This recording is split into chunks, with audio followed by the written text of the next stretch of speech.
Hello အားလုံးပဲမင်္ဂလာပါအခုကျွန်တော်တို့ဒီမှာဒီကောင်လေးကိုကျွန်တော်လာပြီးလုပ်မယ်เนาะဒီမှာ view လုပ်လိုက်လို့ရှိရင် YU404 baby command B home.view တစ်ချက်လာဘာဖြစ်လို့လဲဆိုတော့ command F view okay view မှာ question select detail ပြမှတ်ပါတယ်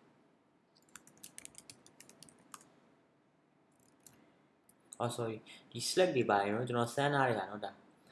စမ်းထားတဲ့ဟာ select တွေပါနေလို့ပါ okay question ဒီဟာကိုနှိပ်လို့ရှိရင်ဖြစ်မဲ့အလုပ်ကိုကျွန်တော်နည်းနည်းလုပ်ရအောင်เนาะအဲ့တော့အဲ့ဒီဟာကိုမလုပ်ခင်ဒီမှာ question select detail ဆိုတဲ့ဟာရှိရเนาะကျွန်တော်အဲ့လိုမလုပ်ချင်ဘူး question select detail select အနောက်ကနေ select ဆိုတဲ့ဟာ ID လည်းကျွန်တော်မထည့်ချင်ဘူးเนาะဘာလို့ဆိုတော့ ID ကuser မြင်နေရတိတ်မမိုက်ဘူးအဲ့တော့ဒီမှာ question select detail select ဆိုတာကဘာလဲဆိုတော့ဒီမှာ question ထဲမှာလာရဲအဲ့ဒီမှာဒီကောင်လေးเนาะဒီကောင်လေး unique ဖြစ်နေရမှာအဲ့ဒီကောင်လေးကိုကျွန်တော်လာပြီးတော့ထည့်မယ်เนาะ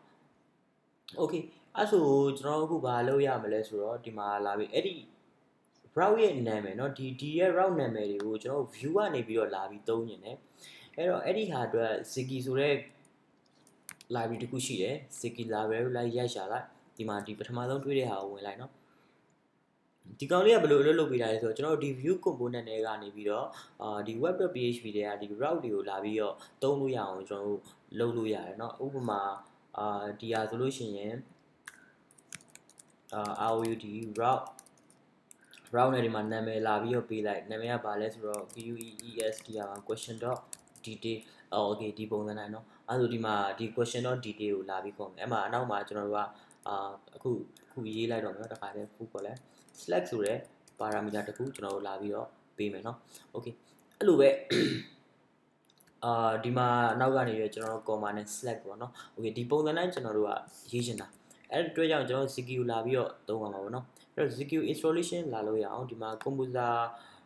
require ဒီ ziggy ဆိုတဲ့ဟာကို command V နဲ့ကျွန်တော်လာပြီးတော့ install လာပြီးလုပ်မယ် ziggy ကိုusing 5.4ကျွန်တော်တို့ကသုံးတာဆိုဒီကောင်ကို class ကိုဒီ config app ထဲမှာလာပြီးထည့်ပြကျွန်တော်တို့က8သုံးတာเนาะအဲ့တော့ထည့်စရာမလိုဘူးဒီ add route ဆိုတဲ့ကောင်လေးကို main in the header okay သူကတော့ recommend ပေးတာလေ header ထဲမှာလာပြီးထည့်ပေးပါလေ okay အဲ့ဒါကျွန်တော်ထည့်ရအောင်အဲ့ဒီ route ဆိုတဲ့ဟာကိုဘာလဲဆိုတော့သူက main play.php ကိုပြောချင်တာเนาะ AUR before the main application javascript is loaded likely header somewhere okay ကျွန်တော်တို့ရဲ့ဒီ main plate က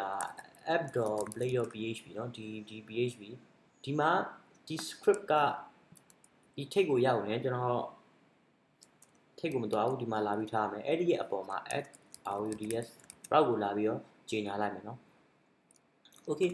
အခုချိန်ဒီလာပြီးတော့ဒီမှာ route ကြီးကထွက်နေတယ်အဲ့တော့ကျွန်တော်နောက်ထပ်တစ်ခုလုပ်ဖို့လိုမယ်ဗာလဲဆိုတော့ဒီမှာ ziggy.js ဆိုတဲ့ဟာကိုသူ install လုပ်ခိုင်းတယ်ကျွန်တော်ဒီကောင်လေးကို copy ကူး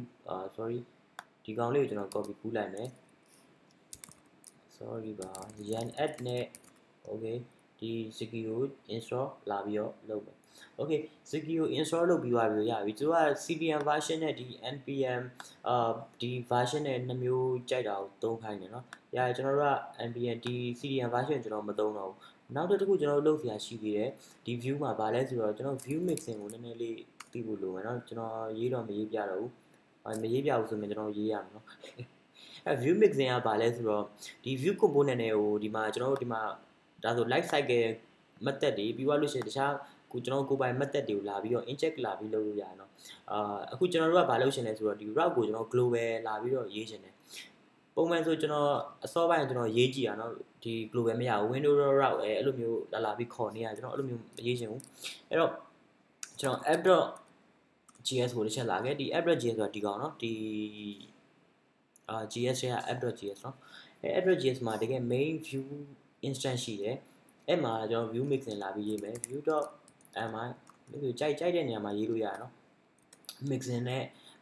ကျွန်တော် method တစ်ခုကိုကျွန်တော် global လုပ်မယ် method full column မှာ object လာပြီးပေးမယ် route ဆိုတဲ့ကောင်ကိုကျွန်တော်ခေါ်သုံးနေတယ်ဘာလို့လဲဆိုတော့ window.route ထဲကကောင်ဒီ window.route ဆိုတာဒါ ziggy ကထုတ်ပေးထားတဲ့ route ကိုပြောတာเนาะအဲ့ဒါကိုကျွန်တော်တို့ကဒီမှာ route အနေနဲ့လာပြီးတော့ခေါ်သုံးချင်တာเนาะအဲ့လိုပုံစံမျိုးရေးတာ okay အဲ့တော့ ROUTES route come on baby ROUTES route okay ဒါဆိုရင်ရပြီဆိုတော့ console တစ်ချက်လာကြည့်အားလုံးအဆင်ပြေတယ် error မတက်ဘူးအဲ့တော့ home ကိုလာခဲ့ command F via view view မှာကျွန်တော် full colon href equal ROUT route QES တရား question dot sorry ဘာလို့ single quote လို့ပဲเนาะ question dot details ဆိုတဲ့ route ကိုကျွန်တော်လမ်းခေါ်မယ်ဒီ question dot details ဆိုတဲ့ route ကျွန်တော် error လာပြီးပြလိုက်မယ်เนาะဘာဖြစ်လို့လဲဆိုတော့အဲ့ဒီရဲ့ကျွန်တော်တို့ဒီ question detail မှာကျွန်တော်တို့ parameter တောင်းထားတယ် select ဆိုတဲ့ parameter အဲ့ဒါကိုziggy ကနေပြီးတော့ကျွန်တော်တို့ error လာပြီးတော့ထုတ်ပြီးတယ်ဒီ php ဘက်က error ကိုတော်တော်ကျန်းတယ်เนาะကျွန်တော်အဲ့ဒီ error ကိုထုတ်ပြတယ်လို့တမင်မထည့်ဘဲနဲ့ရေးပြနေတာ okay အဲ့တော့ကျွန်တော်အဲ့ဒီရဲ့ select ကိုလာပြီးထည့်မယ်ဘာလဲဆိုတော့ q.smg select q ဆိုတာကျွန်တော်ထိပ်မှာလူပင်ပတ်ထားတဲ့ question ကို q အနေနဲ့လူပင်ပတ်ထားရဲဆိုတဲ့ဒီ q ပြောတာเนาะအဲ့ဒီကနေ select ကိုလာပြီးတော့ပေးထားတာ okay ဒါဆိုရင်ရပြီဒီမှာ view မှာ pointer လာထောက်လို့ရှိရင်ဒီဘယ်ဘက်ဒီအောက်နားလေးကိုတစ်ချက်လာကြည့်เนาะအဲ့မှာတွေ့လာမယ်ဆို details larial dash a dash not dash work ဆိုပြီး select ကိုကျွန်တော်တို့လာပြီးထုတ်ပြီးနှိပ်လိုက်လို့ရှိရင်ဒီ component ကိုရောက်သွားတယ်အဲ့တော့ဒီမှာကျွန်တော်ပြင်ရေးထားတဲ့နည်းနည်းရှိတယ်ဗါလဲဆိုတော့ question select detail select ကိုလာလို့ရှိရင် question detail ရဲ့ detail ဆိုတဲ့ဒီ method ကိုလာပြီးလုပ်မယ်เนาะအဲ့တော့ဒီ question controller ကိုတစ်ချက်ဝင်ကြည့်လိုက်အဲ့မှာကျွန်တော်တို့detail page ရှိတယ်ဒီကဘယ်နားမှာလဲကွာ okay ဒီမှာ detail အဲ့ဒါဘာလို့ဆို question detail ကိုကျွန်တော်တို့ကလမ်းပြီးခေါ်ထားเนาะ okay မင်းနားလည်မယ်လို့ထင်တယ်နားမလည်အောက်က comment မှာစိတ်ကြိုက်ကျွန်တော်တို့မေးလို့ရပါတယ်အားလုံးပဲကျေးဇူးပါ